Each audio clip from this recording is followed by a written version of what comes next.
And now number 4, a disclosure. Y'all need to listen to this.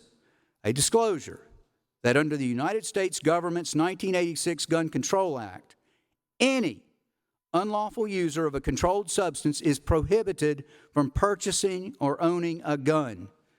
That federally licensed gun dealers must ask prospective customers about drug use habits before approving a purchase.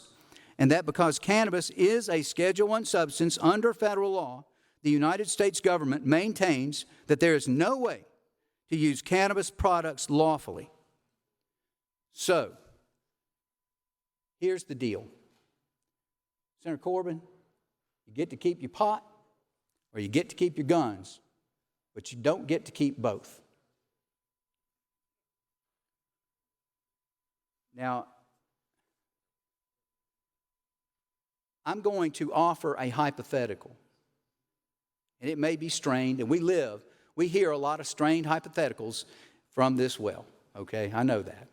And I try to avoid them as much as I can, but I will offer this one. If I were an administration in the executive branch of the United States government that was interested in chilling, reducing, restricting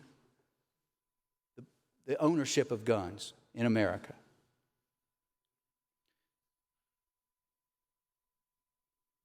I would use those two laws, this law right here, as my window to climb through. Because there will be a list of every person in South Carolina who's got a medical cannabis card that DHEC will maintain. Senator from Greenville, Senator Corbin, what purpose do you rise? Senator, yield for a question. I won't.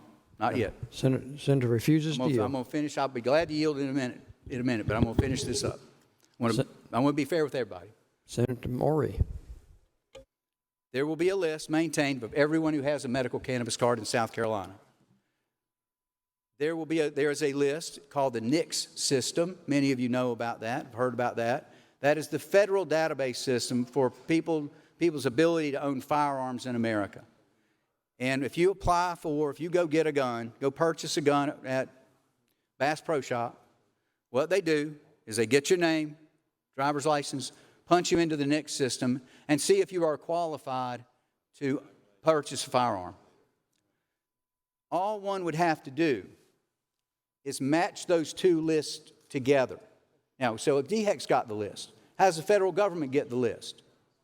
The federal government gets a search warrant from a federal judge, and they go to DHEC and they serve it on them as part of a federal criminal investigation because the drugs are illegal.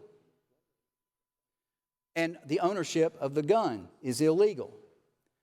You simply match the two lists together, and you've got your first group of defendants that are owning guns unlawfully or committed perjury when they purchased the gun.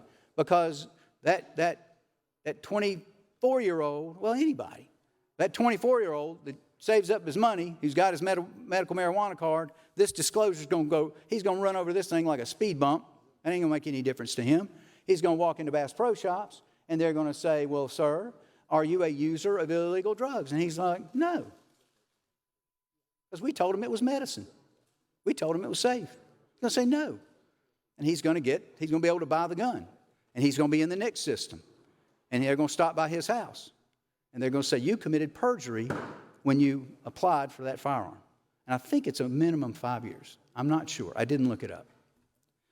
Now, that may be a strained hypothetical, but there are things that have happened in our federal government and, over in Republican and Democrat administrations. I'm not going to make it political, but there are things that have happened in our federal government through both administrations that left me speechless. Like, I can't believe it that we've reached that point, that the federal government is doing this, that they are encroaching on our lives in this way.